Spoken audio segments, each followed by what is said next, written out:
Hi, Miss Smit. It's Elizabeth Solis from Period 6, and this is going to be my test replacement project for the Unit 2 test, the Dynamics unit.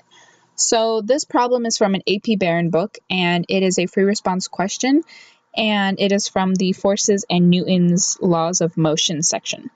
So in this problem, we have a 3 kilogram block that is placed on top of a 7 kilogram block, and it tells us that there is a horizontal force that acts on the 7 kilogram block. So I've recreated the diagram that they gave us in the book, and the only thing I've added is the mu, which they give us is the coefficient of kinetic friction between the bottom block and the surface, which is 0.35. Now, part A is asking us to draw a free body diagram for each block. So we're going to go ahead and do that in purple. So we are going to be labeling these free body diagrams as the masses that they are given with. So 3 kilogram is the first one. So there is gravity acting on it, as we can assume because it is on Earth.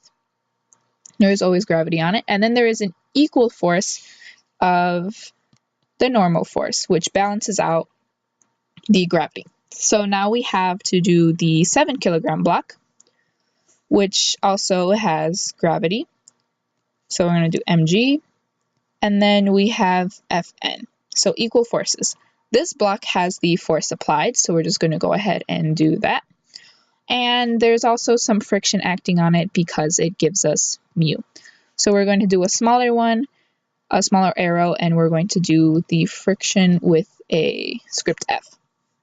Now, because this is the bottom block, its mass is a little bit different, so we're going to be doing an uppercase M instead of a lowercase m from the 3 kilogram block. Now, this is what we have for part A, the free body diagrams. We're going to be doing part B in a blue, and B is asking us to calculate the force applied needed to keep an acceleration of 5 meters per second. So the acceleration they give us is 5 meters per second squared because it's acceleration. And we're going to be taking from our free body diagrams, we're just going to be writing equations of the forces in the y direction and the sum of the forces in the x direction. So in the y direction, and we're only going to be focusing on parts or the second free body diagram of the larger block because that is what we're trying to find the force applied of. So in the y direction, we have the normal force, which is equal to the gravitation or the gravity. So we're going to be writing on this side that our Fn equals mg because that will become important later.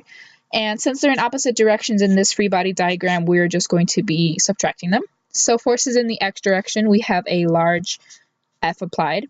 So we're just going to label that as the applied force. And we're going to be subtracting the force of friction because, again, it's in the opposite direction. Now, with these equations, we are going to make smaller equations on the side. So the sum of the forces, according to Newton's law, is just mass times acceleration. So another important equation we should know for this is that the force of friction is equal to Fn, which we know is mg, is multiplied by mu, and that will give us our force of friction. So now we're going to plug in these little equations into the big equation, and we're only going to be focusing on this bottom equation here because that's where we're going to find and solve for our F applied. So we have the sum of the forces in the x, which is just ma, is equal to the force applied, which is what we're trying to solve for, and we're going to subtract by the force of friction, which is mg, because Fn, and we're going to multiply it by mu. So that is what we have, and now we're going to solve for the force applied. So we're going to rearrange this equation so that we get ma, and we're going to add mg times mu, and that is our force applied. Now, by doing this, we're going to plug in actual numbers. So I'm going to do that in a lighter blue just to differentiate.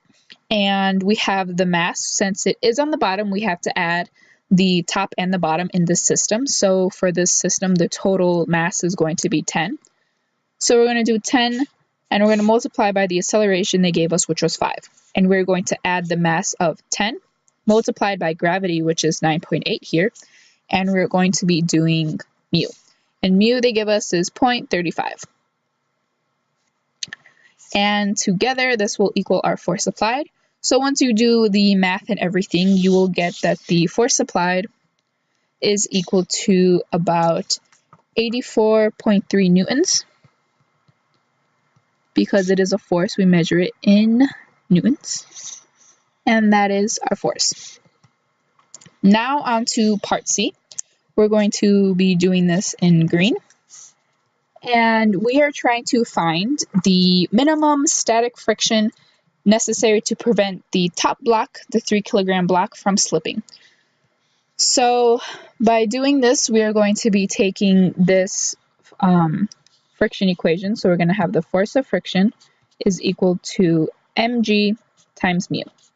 Now, since this is the only force that we're trying to solve for, we're going to have it equal the mass, so the sum of the forces, which is equal to mass times acceleration. So all of these combined, we're going to get ma is equal to mg times mu. And we're trying to solve for mu, so we're going to rearrange this equation, and we are left with mass times acceleration divided by our mass and gravity. And this will get us to our mu. So if we plug in our numbers, we know that the mass, since it is only the top block that we are looking at, is only going to be 3. We're going to multiply it by the acceleration they give us, which is 5. And then the mass, which is 3, and gravity here is 9.8. And that is equal to our mu. So once you do all the math and the multiplying and the dividing, you will get the mu is equal to 0.51. And mu is unitless. So that is our problem here. We have our free body diagrams of both the blocks. We have our applied force for part B, and for part C, we have our static friction coefficient for our top block from slipping. So that is it for this problem. Thank you for watching, Ms. Smit, and I'll see you in class. Bye.